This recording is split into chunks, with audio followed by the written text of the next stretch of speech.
From CBS News Bay Area, this is the Morning Edition. Thanks so much for joining us this morning. You made it to Monday, October 20th. Let's open up those windows and get this day started.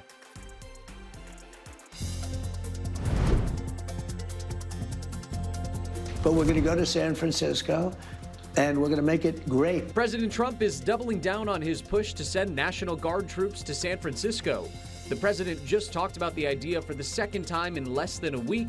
The latest reaction from our city leaders. We're trying to build more housing so people can continue to live here. It's a proposal that could add thousands of homes across San Francisco, but opponents say it could also force out small businesses and destroy neighborhood character. The beginning of what's expected to be a fierce debate today.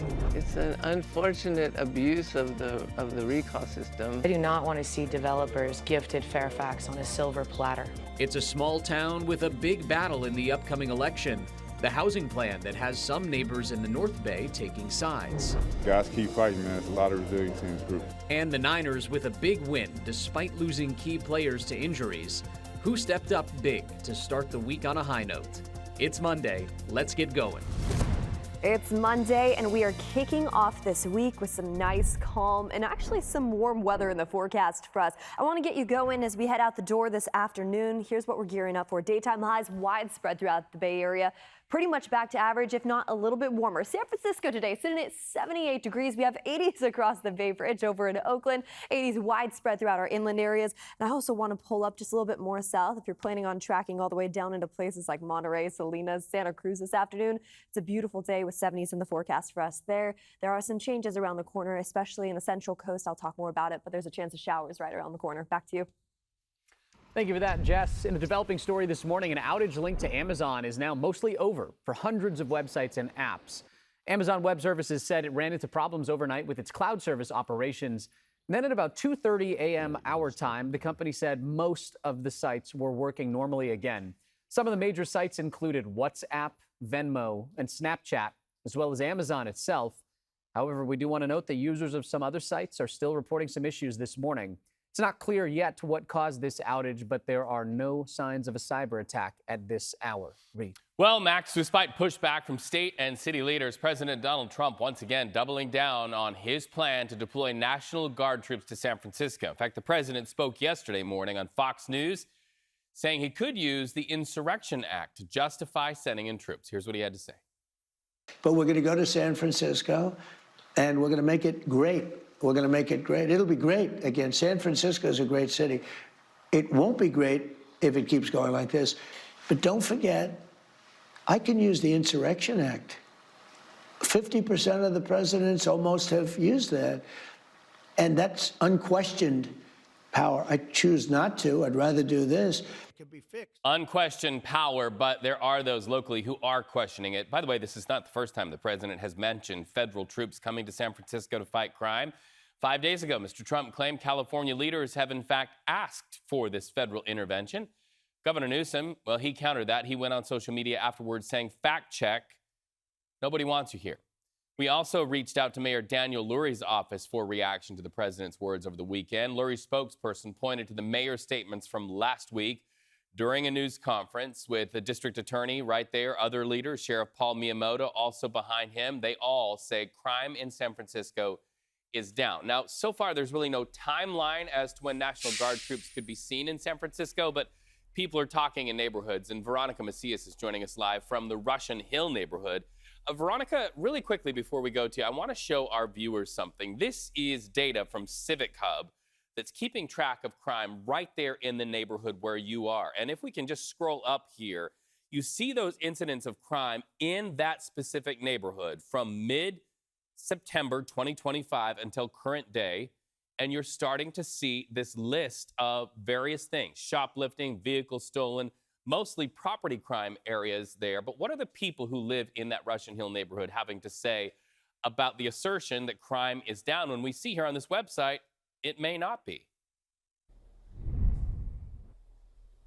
Well, you're finding a mix of reaction, Reed, with some people saying, we do not want you here. We don't want the troops here. And other people saying, well, we definitely want some federal intervention. But like you said, there is no specific timeline as far as when national troops would arrive in San Francisco. And we have heard from the city leaders saying they have made it clear they do not want the troops here. But we actually have spoken to San Franciscans and, like I said, have gotten a mixed reaction. But let's take a look at the crowds who have demonstrated they do not want the troops here by being present during the large demonstrations of the No Kings protest over the weekend. Tens of thousands of people showing up in San Francisco. Already groups with Indivisible San Francisco and Bay Resistance say they are prepared to peacefully demonstrate should the National Guard arrive here. Meanwhile, President Trump has said, unlike other cities like Chicago, Los Angeles, Memphis, San Francisco, he argues, welcomes federal intervention, describing the city as going from one of the greatest cities in the world, then going downhill over the past 15 years because it, quote, went woke. Several people that we talked to tell us they do not want to see the National Guard, but they definitely want to see change in San Francisco. They want things to toughen up. They just don't believe that it means having boots on the ground. Take a listen.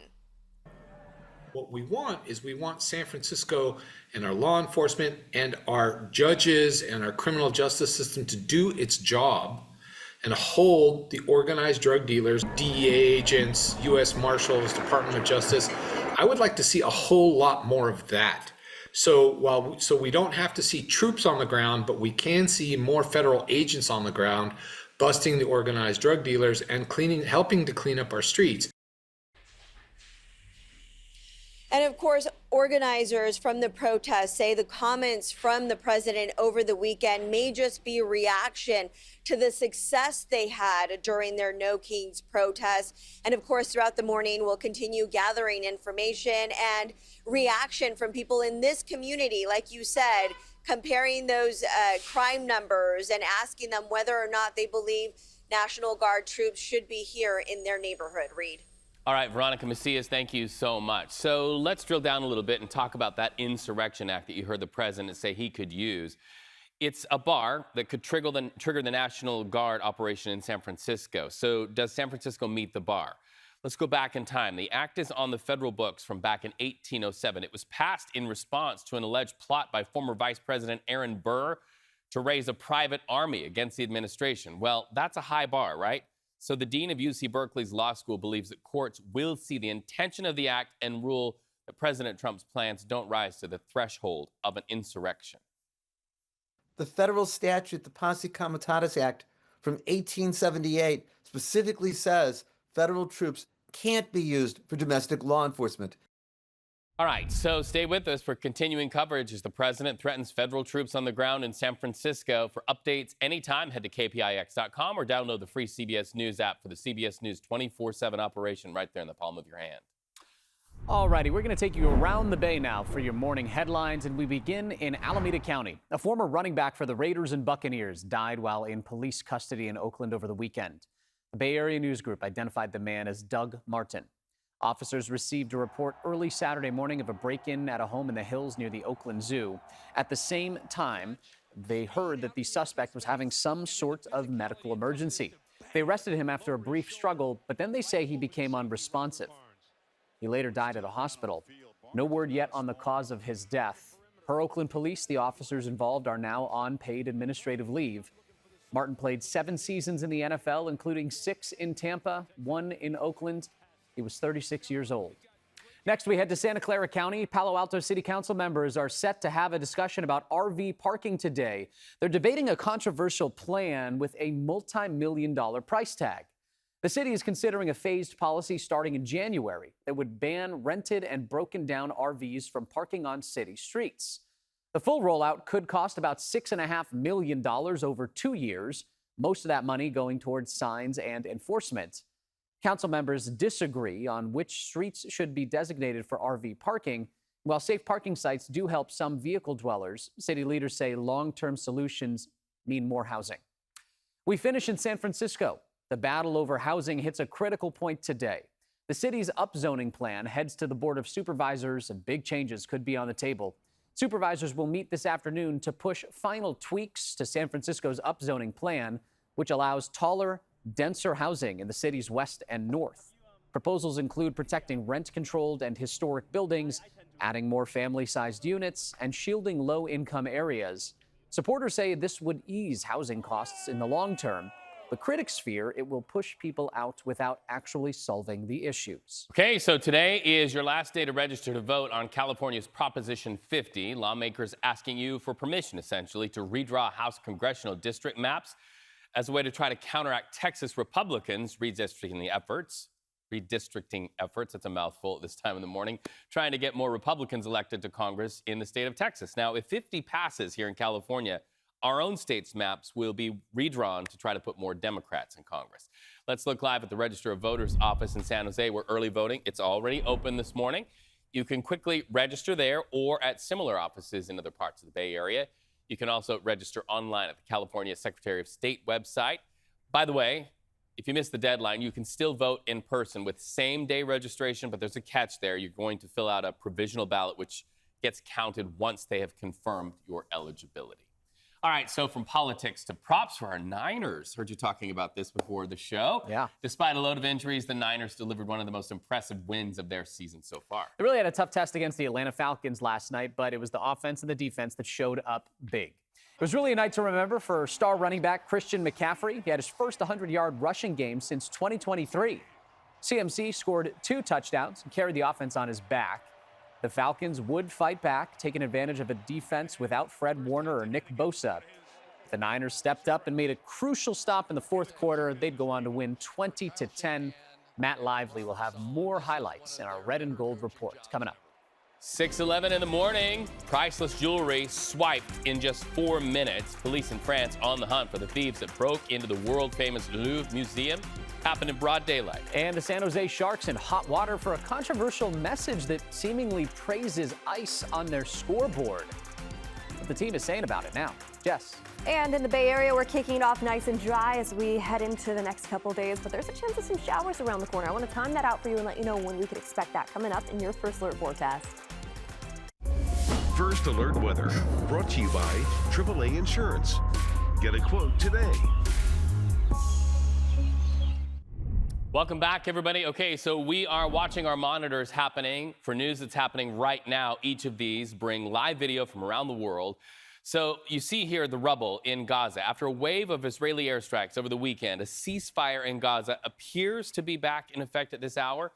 Israel says Hamas shot and killed 2 Israeli soldiers, prompting their strikes. The Hamas-run health ministry reports the deaths of more than 30 Palestinians.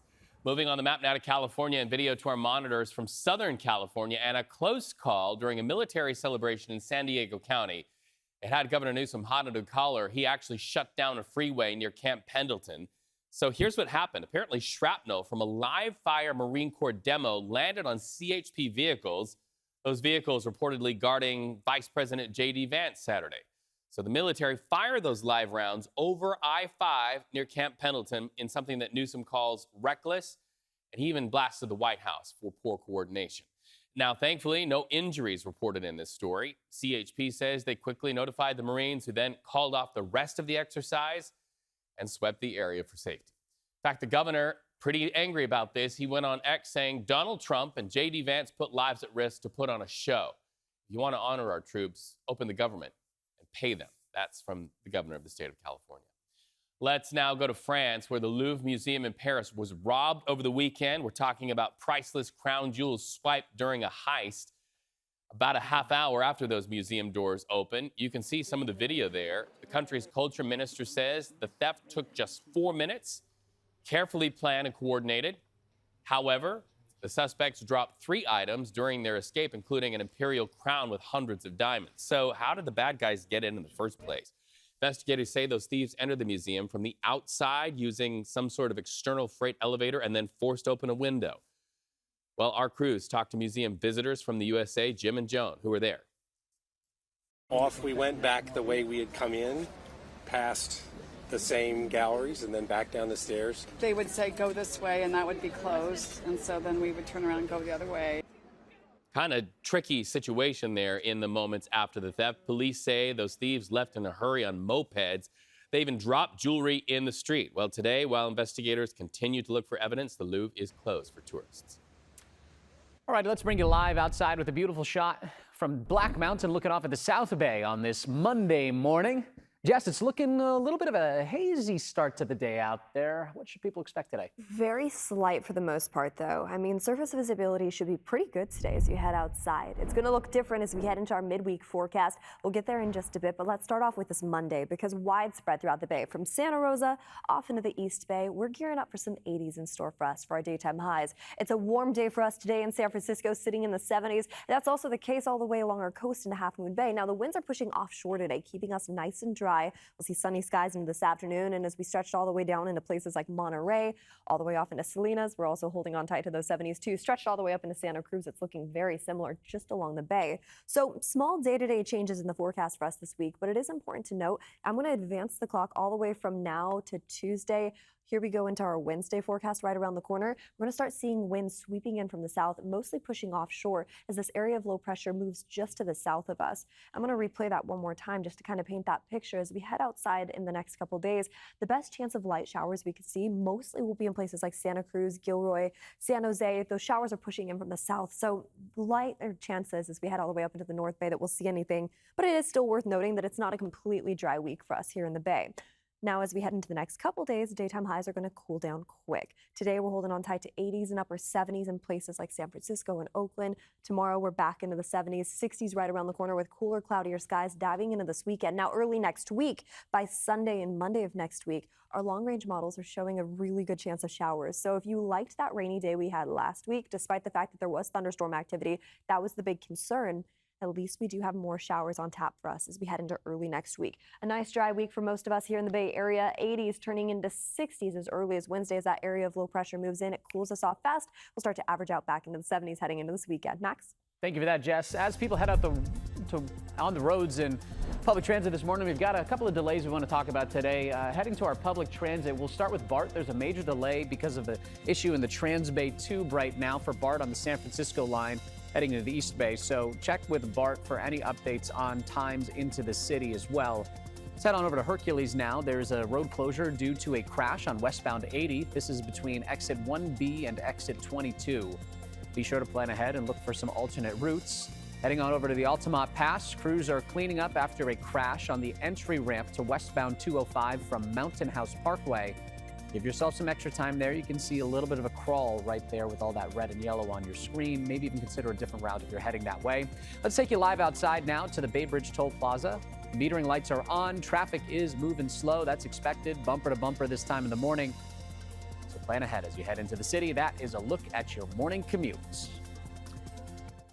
New this morning, PG&E is proposing a multi-year rate increase. The public can give input during online meetings that the PUC is running on Wednesday and Thursday.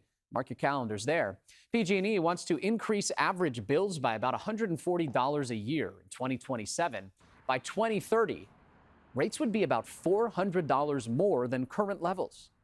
The utility estimates these increases would generate $4.4 billion in revenue. It intends to use the money for operational costs and safety upgrades, as well as modernization efforts. The time is 6:21 on this Monday morning. The Niners with one of their biggest wins of the season so far. We'll tell you why it meant so much for the defense in our Red and Gold report after the break.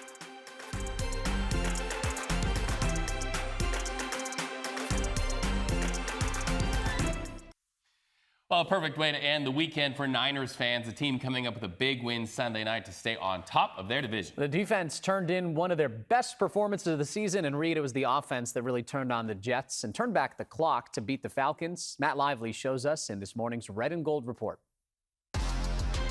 This is the Audi Red and Gold report. The question all week around the NFL was, are the 49ers still contenders without Fred Warner and Nick Bosa?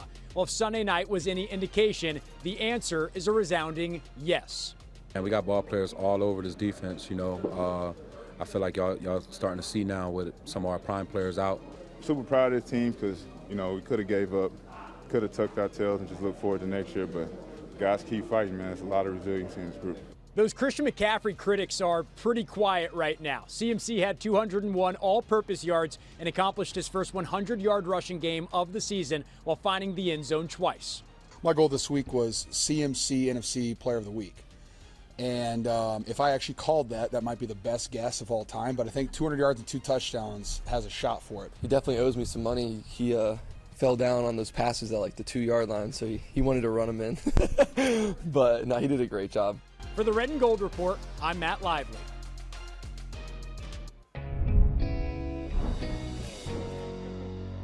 All right, a shout out to you great bridge builders out there, the Red and Gold for being bridge builders. Some talented high school students benefiting from their good work. Before kickoff, the 49ers honored some Santa Clara students for their love of science, tech, and engineering, arts, and math. They call it STEAM. Usually it's STEM, but when they add the arts, it's STEAM. Cassin Delmas and Jean Yu, chosen by the 49ers Foundation as the STEAM students of the game. Congratulations to them. Students had a special tour of the stadium and the field before the game, talking about why they care, why they're all steamed about STEAM. My dream career growing up was kind of just, I want to do new things, just like a brand new thing every single day. Being able to, use my creativity to make things come to life, both in like the math and the engineering and the art too. Love it. The students are part of the 49ers STEAM Leadership Institute, providing academic support, skill training, and leadership opportunities for great students like these. It includes middle and high school students. Good job, kids. All righty, the time is 6:26 on this Monday morning. Oakland leaders are hoping a new policy change helps tackle a long-running problem. What's changing in the fight against illegal dumping?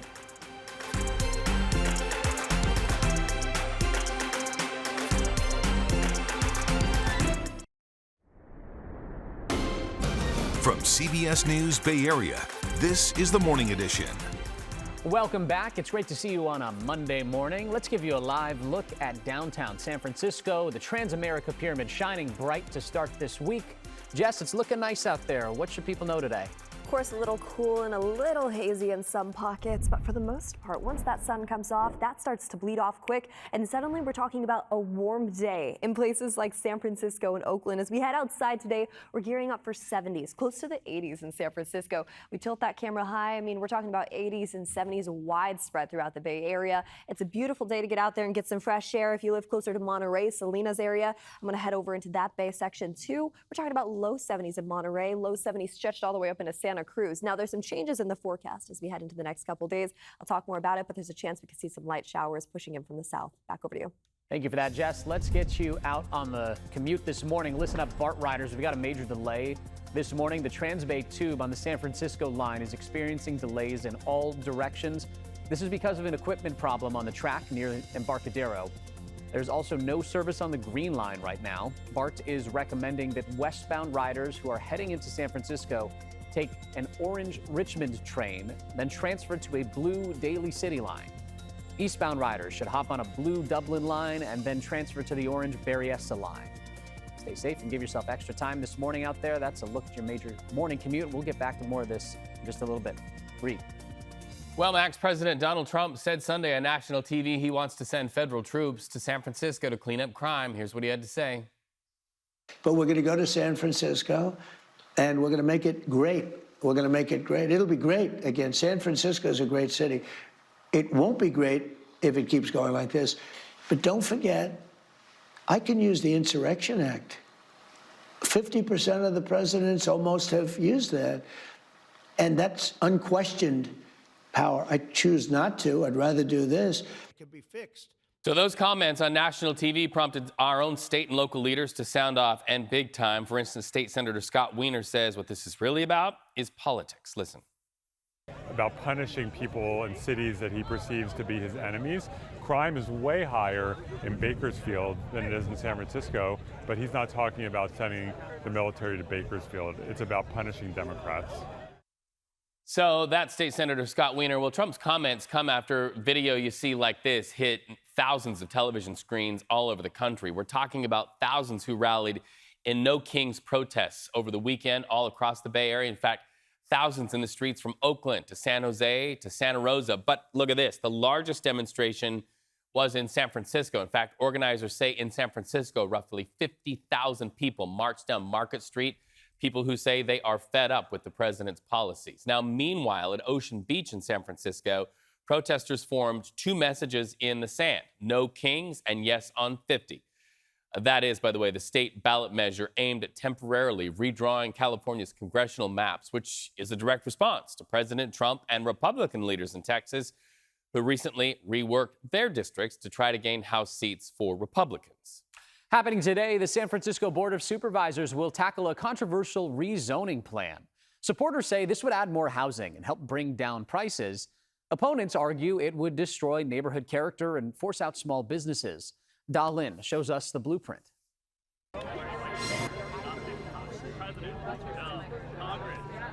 Supporters of the family zoning plan held a picnic with the bounce house on Sunday to gain more support. We're trying to build more housing so people can continue to live here. Jordan Tyrona says Mayor Daniel Lurie's plan would benefit people like him.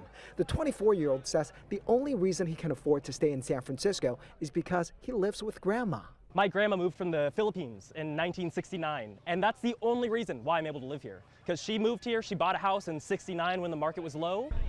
The community organizer with Abundance SF believes the zoning changes would make it easier to build taller apartment buildings. He argues more housing means lower rents, simply supply and demand. We can build one more floor that can really help bring communities together, families together. Mayor Lurie calls it the family zoning plan, making it easier to build high-density housing in the city's western and northern neighborhoods. But opponents shouted him down last month, saying the plan would only benefit big developers, not everyday San Franciscans like Jordan. We need more density. We need young people in this town to spend money and go out at night, and all those things are very important. I just don't think you need to open the whole city to developers to say build what you want, where you want, to heights that maybe don't fit the character of the city. Richard Correa is a retired San Francisco police commander and now a West Side community activist. He says some areas like Gary Boulevard and other major streets could handle 6-story buildings, but putting tall buildings right next to single-family homes, he says, just doesn't make sense. And bulldozing older structures could force out small businesses that lease there. A lot of people don't think this one-size-fits-all pays the proper respect to people and their culture. The character of the neighborhood is not just the buildings, it's the people. And when you don't build housing, it means you push people out. The mayor argues the state requires San Francisco to build more housing or risk losing local control. But Richard calls that a false dilemma. Jordan believes more housing could mean a brighter future for him and other San Franciscans. I'm optimistic that one day I will be able to easily rent an apartment. I don't know about buying a house in San Francisco. You know, we'll talk about that after this passes. Today's committee meeting is expected to just be a discussion, no vote yet. There likely will be more hearings on the family zoning plan in the coming weeks, with a final vote possibly coming late this year or early next year. Also happening today, a delegation of elected leaders from the South and East Bay in Texas to explore solutions on homelessness. The group making the 2-day visit includes Oakland Mayor Barbara Lee, 2 supervisors from Alameda and Santa Clara counties, and several state senators. We are moving you around the Bay Area communities for headlines right where you live. Starting on the map this morning in East Bay areas, leaders in Oakland tackling illegal dumping with more frequent cleanups and prevention measures. City leaders cheer workers out there doing what they do, picking up 18 million pounds of trash. Now, Mayor Barbara Lee says the city will expand cleanup from 5 to 7 days a week. She says the Public Works Department found $250,000 in labor savings. It's money that will fund overtime for those weekend cleanups. Our crews can cover more locations and resolve service requests much more swiftly. And we're doing this without spending additional taxpayer dollars. Focusing first on prevention, then we're looking at really what are the people and the equipment we need to do the pickup. The third phase is going to be the enforcement. Yeah, that, is really where a lot of the residents say the real teeth could be. Otherwise, adding more cleanup days just gives more chance for people to dump things, right? Oakland also working to make residential trash cans bigger, lower trash rates, and ensure every business has a waste management account. We've shown you video like these where people pull into Oakland and just throw out their trash. Now, as for those weekend cleanups, they are funded only through next June. So some say it's a Band-Aid. But good morning to those of you waking up in the beautiful South Bay. Your San Jose Sharks apologizing after a controversial message lit up the scoreboard at the game Saturday night. So here's what happened during a Hispanic Heritage Month celebration. A scoreboard message seemed to praise Immigrations and Customs Enforcement, or ICE, Well, the team says the message likely came from a fan using the team's personalized greeting program. The Sharks apologize Saturday and promise a full investigation. Moving now on the map to the North Bay. Good morning to those of you waking up across the Golden Gate Bridge. Families are at the ready to sound off about school closures that could be coming to Vallejo schools. So district leaders closing up to 3 campuses, they say, due to some low enrollment, chronic absenteeism, and funding gaps. But a community committee says up to 7 schools could close. Lincoln Elementary, most likely on the chopping block. Final decision comes in December, but tonight, 6 p.m., Town Hall at Vallejo High is part of the district's effort to hear from you, the community, first. As we get closer to California's special election next month, some Bay Area voters will have other choices to make. A contentious recall fight is top of mind for people who live in Fairfax, the Marin County town of about 7,500 people just up the road from San Rafael.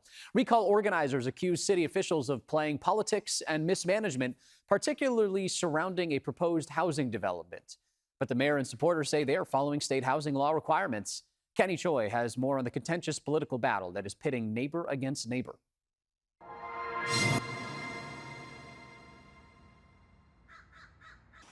Signs both supporting and opposing the recall of Mayor Liesl Blash and Vice Mayor Stephanie Hellman lined the streets in front of homes. Longtime Fairfax resident Michael Rosenthal rejects the recall attempt. It's an unfortunate abuse of the recall system. Rosenthal says recall organizers are abusing the system for political purposes. Recall leader Candace Neal Ricker is a manager at Naves, a local downtown bar. Gentrification occurs, growth occurs. It's about logical growth. It's about moderate growth. Neal Ricker blames town leaders for allegedly mismanaging funds, neglecting needed infrastructure fixes, and paving a path toward high-density housing. I do not want to see developers gifted Fairfax on a silver platter, which is what I see right now. State housing rules require the town of Fairfax to plan for at least 490 new units through 2031. Liesl Blash is Fairfax mayor. It's really interesting to be targeted with a recall basically for following state laws. Developers have proposed a 249-unit apartment complex which includes market rate and affordable units. Recall supporters believe Blash is caving into developers' demands. I wanted to live in a small town, and now I found out that our town was going to be rezoned for high-rise development, and there was no height limits. Blash says the town could lose even more local control of housing development if state mandates aren't met. They could fine us a huge amount every month. We could be sued by third-party advocacy groups who have often been suing to the tune of several $1 million. And we could also make ourselves open to builder's remedy, which would allow almost like unchecked development in our towns. It's a town divided, balancing growth and preservation. The costs and wins have to balance out here. And currently, right now, that's not how this is looking. Everybody in town pretty much is opposed to a 6-story building being developed. And they're trying to blame it on the mayor and the vice mayor. Another recall on the ballot as the town grapples over what's best for its residents. So if this recall succeeds, the town council could appoint interim replacements until a special election takes place. If it were to fail, Blash has suggested she will not be seeking re-election when her term ends. Reed. 6:41 in the morning. Good morning, everybody. President Donald Trump threatens to cut off aid to Colombia. His accusation against that country's president and what it's all about. And a remarkable story of recovery in the South Bay. The surgery that helped a hawk fly once again after being shot by a BB gun. Oh, I don't know how to follow that one. Here's what's happening as we head outside today. We are gearing up for some warm weather on tap for us, especially for our friends along the coast. Offshore winds are keeping us nice and dry. We're seeing sunny conditions this afternoon. More on that coming up in just a bit. First Alert Weather, brought to you by AAA Insurance. Get a quote today. Welcome back. It is 6:45. We have some breaking news as people head out the door this morning. There's a major delay impacting BART right now. The Transbay Tube on the San Francisco line is experiencing delays in both directions due to an equipment problem on the track near the Embarcadero line. There also is no service on the Green Line. BART is recommending that westbound riders who are heading into San Francisco take an orange Richmond train, then transfer to the blue Daly City line. Eastbound riders should hop on a blue Dublin line and then transfer to an orange Berryessa line. Veronica Macias is headed that way right now to give us updates from the scene. She should be there when we see you at the top of the 7 o'clock hour on Pix Plus. Alrighty, now time for a look at your top stories from around the country and the world. All of these monitors that you do see, including this one right here behind us, we'd have live feeds from all across the globe. But we're talking about President Trump right now, threatening to cut off aid to Colombia, calling that country's president, quote, an illegal drug dealer. He says that on Truth Social that Gustavo Petro encourages, quote, the massive production of drugs in big and small fields all over Colombia. The accusation comes after Petro criticized Trump for recent U.S. airstrikes on alleged drug trafficking boats in the Caribbean. A Colombian vessel was hit on Friday. Now to Texas, a powerful moment in Uvalde today. A new school opens its doors built with purpose, healing, and the future in mind. Legacy Elementary now welcomes 3rd through 5th graders for the first time. $62 million campus replaces Robb Elementary, where a gunman killed 19 students and 2 teachers in 2022. Legacy honors the 21 lives with tributes throughout its halls, including a tree sculpture with 21 branches. Over the weekend, the community gathered in prayer, blessing the campus and marking a new chapter filled with hope, strength, and unity. Singer Brandy apologized to fans after cutting her Chicago show short on Saturday night. She says she felt faint and dehydrated and left the stage to get medical help. Brandy later posted on social media thanking her fans for their support and prayers. She says she is now recovering. All right, how about we start a good week on a good foot, maybe getting our steps in, going to the top of Mount Diablo and looking out over the beautiful landscape that is the Bay Area. Every one of those lights connected to somebody starting a new day and a new week. We hope it's a good one for you. We appreciate you watching on your community station, and Jess is watching what Mother Nature is going to bring with the sunrise. It's wild to think that all throughout the Bay Area today, we're dealing with some warm weather, especially along our coast. You're going to notice a little bit more average conditions in our inland spots. You saw that live look, a little bit of that haze this morning. That's going to bleed off fast the moment the sun comes up, warming us up and drying us up into this afternoon. Another thing to mention too, winds are pushing offshore today. That keeps us clear along our coastline. So we're going to see sunny skies in Half Moon Bay today. 70s in store for us there. 78 today in San Francisco. You cross that Bay Bridge, which, by the way, let's take a live look at right now just behind me. We're going to tilt the camera out. We're already starting to see that beautiful sunrise on tap for us just around the corner. And now daytime highs over into Oakland across that Bay Bridge sitting in the 80s. And that's the case all throughout our inland spots. So we're going to keep a close eye on that here in the Weather Center. But the other thing we're keeping a close eye on has to do with our rainfall chances. Right around the corner as we head into Wednesday, we have this area of low pressure coming in from the south. Best chances of showers we could see here in the Bay Area, probably the Santa Clara Valley, since that system's coming in from the central coast. We head into this weekend's forecast. Well, now we have a storm system coming in from the north, and that's going to bring in some more substantial rain. But from now until Wednesday, that first little batch of showers pushing in from the south, we're pretty much just dealing with dry conditions. Sunny skies for the most part today. Clouds will start to push in from the south as we head into our Tuesday and Wednesday models. And then suddenly we could see some splashes of showers right around the corner and some cooler weather too. I mean, we're in the 80s today, 70s tomorrow, 60s as that area of low pressure moves in from offshore. And that's just along our bay. You think that's a big change for us? I mean, about a 15-degree difference in some pockets of the Bay Area.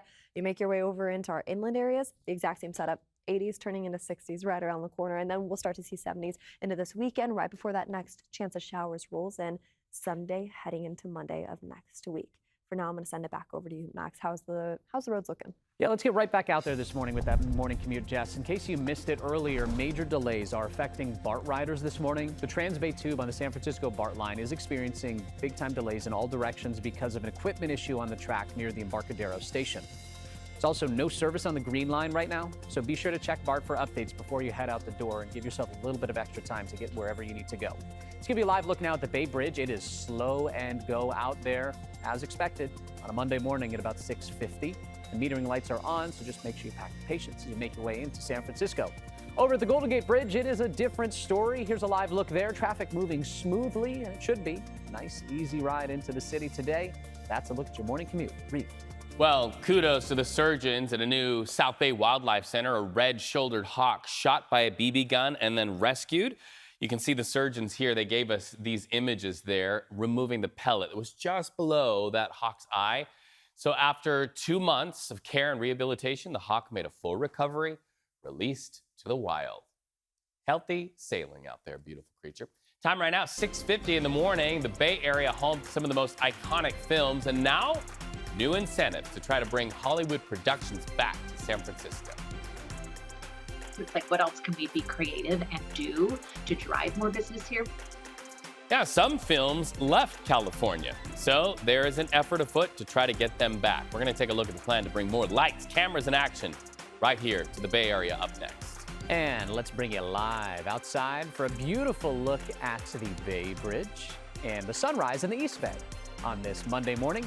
Stay with us. We'll be right back. Ooh, looks great.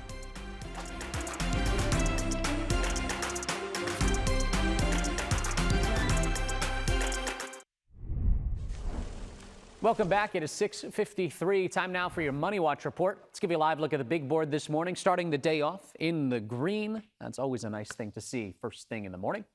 Two French companies, cosmetics giant L'Oreal and luxury group Kering, say they are forming a strategic partnership focused on beauty and wellness.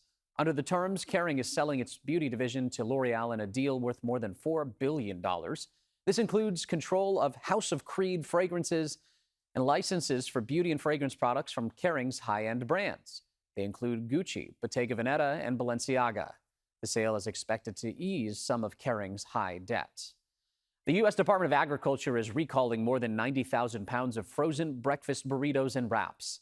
The products, made by MCI Foods in Southern California, could contain eggs that could be contaminated with listeria. Officials say some of the burritos and wraps were sent to schools as a part of the National School Lunch and Breakfast programs. So far, no illnesses have been reported, but schools and institutions are being told to throw them out. Have you heard of the grabber? I killed him. Now a look at the weekend box office numbers. The horror sequel Black Phone 2 scared up the top spot at the box office, pulling in $26.5 million, just edging out the original film's $23.6 million debut in 2022. Disney's Tron Ares dropped to second with just over $11 million, while the comedy Good Fortune opened in third, bringing in more than $6 million. All right, let's talk about a Bay Area bounce back, and this time it is about film and television projects, the work to try to get them to come back to the Bay. You know, in recent years, productions have been lost to other states because of tax incentives. But there is an ongoing effort to change that and get more films to come here to the Bay. Kelsey Thorne looks at how the city's enticing studios to set up shop by the Bay.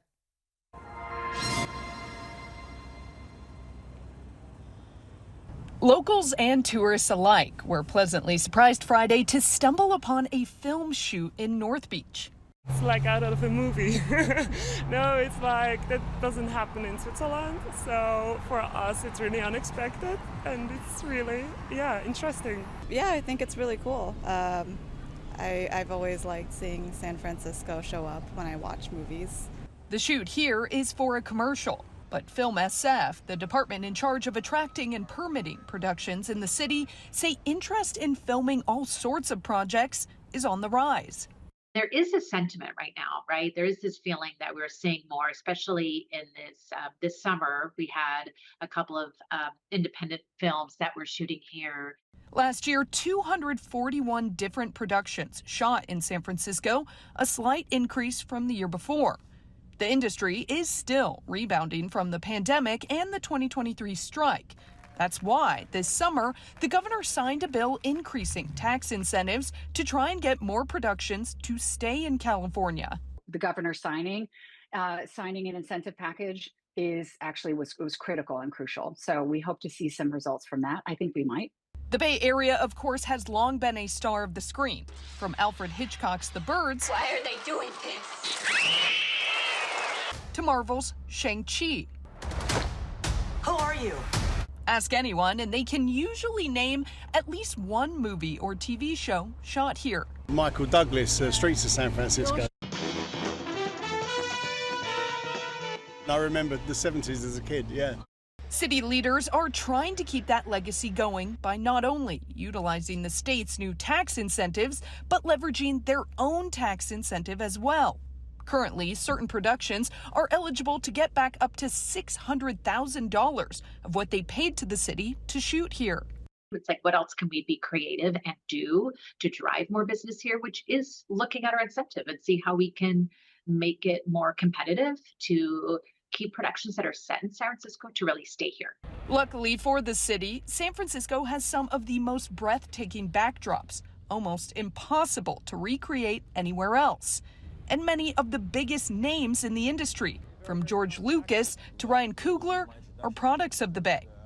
These are all factors many believe will keep San Francisco and the entire Bay Area at the heart of the film industry for decades to come. There's a deep, deep pride in the work, and there's also this sense of, I think, adventurousness and creativity that feels very organic to what San Francisco is. How's this for some Bay Area movie trivia? According to the San Francisco Public Library, at least 20 films set in the city have either won an Oscar or have at least been nominated for an Oscar. That's right. We need more Oscars racked up with credit to the Bay Area. You know, you and I have worked in places where they are really trying to get the film industry. Las Vegas, for one. Yep. We know that Las Vegas gave huge tax incentives to California, and that's why we lost so much film production. So that whole story is in response to trying to get the business back here. Kelsey, thank you for that. Great place to do it. Business in the Bay. We'd love to see something like that. All right, coming up over on Pix Plus, 44 Cable 12. We're tracking breaking news disrupting your morning commute. If you're taking BART, the red and green lines are not running. The transit agency is experiencing major delays through the Transbay Tube. Veronica Macias will join us live with the very latest out there. Also, Max is going to talk to the stars of the hit CBS show NCIS Origins to chat about the new episode that premieres tomorrow. And we got to take you live outside on this beautiful start to this Monday morning. Doesn't get better than that, does it? No. Community conversation continues over on Pix Plus 44 Cable Channel 12. Join us over there.